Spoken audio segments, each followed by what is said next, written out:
What's up, my know-it-alls? It's time for another episode of Loki, Season 2. Now, there's some folks who think that last week's episode was a little bit on the boring side. And the kind of people didn't feel quite so motivated. And I've heard these rumors online, and we're gonna address each and every one of them. But before we get into all of that, do me a big favor, like the video, subscribe to the channel. It really helps us grow in the algorithm, lets everybody know that you want to be part of the Know-It-All Nation. Do me a big favor, share the videos as well. Why? Because the more people we grow in the Know-It-All Nation to be, the more opportunities we're gonna have to bring you amazing reviews and all kinds of great content. And that's exactly the kind of things that we wanna do. So, without further ado, let's not delay any longer. It's time to review Loki Season 2, Episode 3, 1893.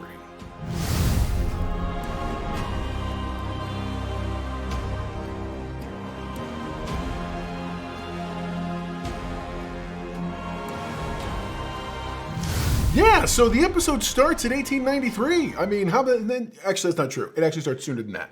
Because we get finally caught up with Ravonna Renslayer, Ravonna, as He Who Remains / Victor Timely says. Oh yeah, by the way, we'll get into the Jonathan Majors of it all too, because he's here as well. This is pretty epic, this entire episode, because finally I feel as if we're finally starting to see the big picture. Now, the first two episodes was a lot of problem solving, and we're still living underneath those issues. The Loom is having issues. It just so happens, even though Docs went through clearing out the lanes last week in terms of getting everyone lined up and getting all of the extra threads and timelines deleted, if you will, or erased. Those things are still happening, and they're going to continue to spread. It just made it staved off the inevitable. And you get a little bit of that in the beginning when the guys are talking very quickly to Ouroboros. But before all that, we see Renslayer. She shows up in 1863. She shows up there, and who's there with her? Miss Minutes. Miss Minutes plays a major part of this. A good friend of mine, Jaylene, who is another reviewer online, she does a lot of movies and stuff like that. She's a great person to talk to, especially on Twitter and whatnot. Sorry, X. Anyways, she went to saying, she's like, Miss Minutes is here, and I am scared. And I had to agree. I was like, oh yeah, me too. For sure. She's real, you can tell she ain't right. And she's been leading Ravonna there because apparently, even though He Who Remains at the End of Time was stopped by Sylvie, there's apparently a plan that was put in place allegedly by He Who Remains. I say allegedly and by He Who Remains because you'll see why. I think Miss Minutes is kind of playing a little bit fast and loose with the keys there. Now, one of the things that they do is she has to give a certain package and leave it in a window. The window she leaves it in is a young boy, a black boy, who's in the middle of what looks like an experiment. He picks up the thing, opens it up. Damn if it ain't the TVA's handbook. Bro, I swear, I did not see that coming. So normally in film and television, it's a thing called Chekhov's gun, which is inevitably if you see a gun, if you show a gun in a movie or whatnot, then by the end of it, that gun better go off. We've had 2 episodes where the manual has been a major part of the plots. So why wouldn't that particular gun go off? And that's where we are now. So, hey, go off, if, whatever. So what you get is 25 years later, they get a hit on the TemPad because this is when Loki and Mobius show up. They're searching for Renslayer. They showed up at the 1963 or 1863, but she wasn't there. Then they fast forwarded and went to 1893, and there's the Chicago World's Fair, where you see all kinds of inventions and stuff. And this is where we get that scene that was at the end of Ant-Man Quantumania, the scene where we meet Victor Timely. Well, now you get the whole of that. You get everything building up to it, that moment, and then beyond it. Victor Timely's literally an inventor back in the day. Now he's got the TVA handbook that's been kind of inspiring him, and his presentation is a temporal loom. Yeah, the temporal loom, whatever. And so it's a tiny version of what will eventually become the big giant one that, according to Ouroboros, is still gonna break if they don't figure it out. The temporal aura that they need in order to operate the loom and get into fixing it is He Who Remains. But barring that, if they can get Miss Minutes, so their whole plan is to try to track down Renslayer in order to get Miss Minutes, force her to help them. I don't know if y'all realize, I don't think they're gonna be forcing anybody to do anything. By the way, the entire episode feels like this entire era. It's really interesting. The music they're playing and the whole 9 yards, it's very Westworld. This whole thing, you get to see, it's this, he's selling everybody on power and ability to generate power, and he puts himself up there with Edison, and then there's a guy who wants to offer him money for it, and he's like, it's a prototype. And he has this other guy who helps him. He's a con man. Step aside, Hornswoggler. I was here first. $1,000. That's my final offer. I believe we have a deal.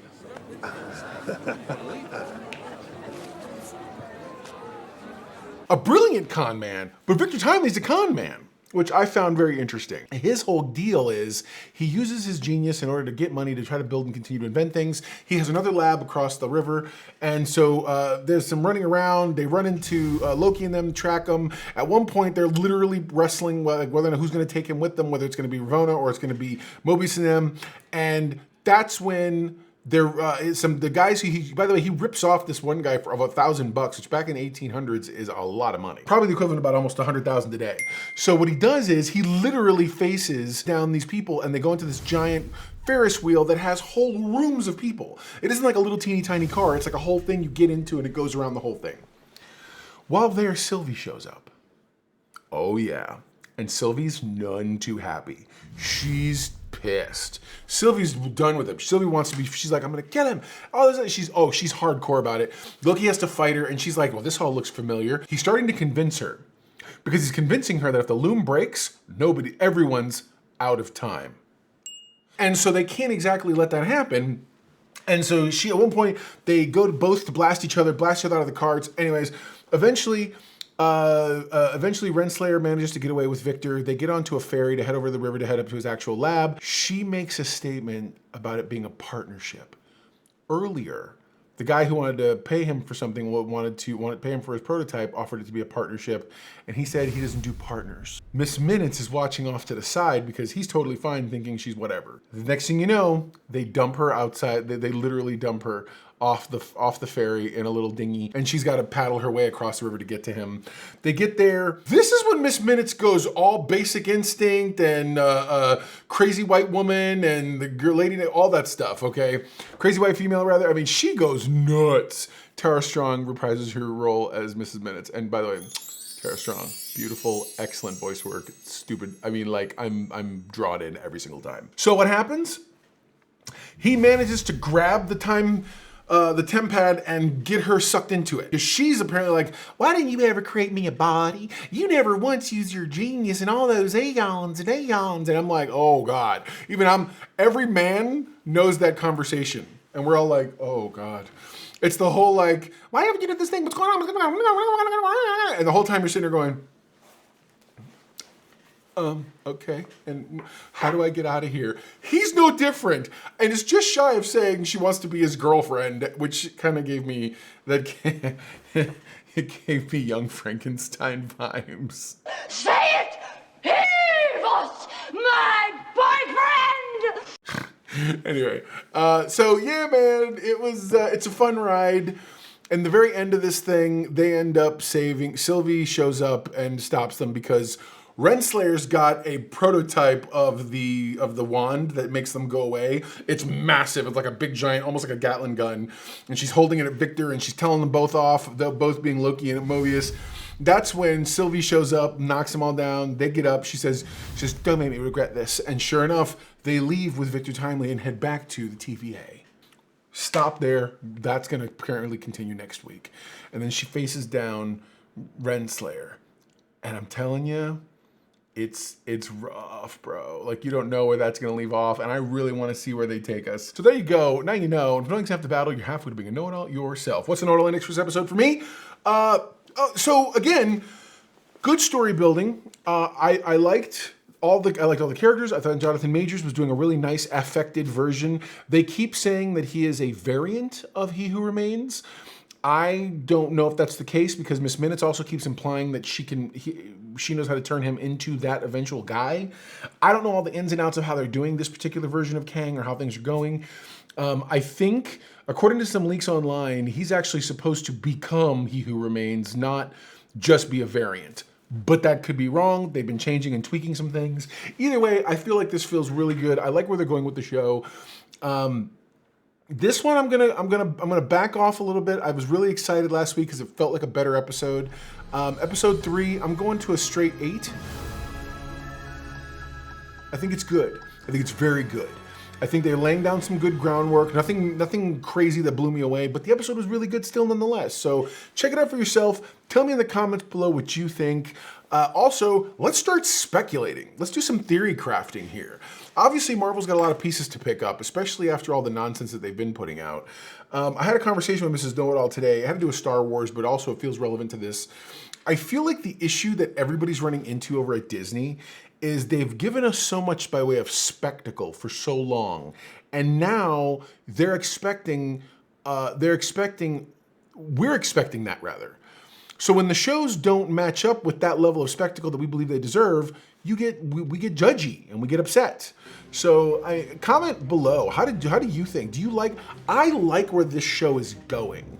This is the first thing that they've done in a long time, other than WandaVision and the early season of Loki and whatnot, the first season, that feels like it's in line with the MCU we've known.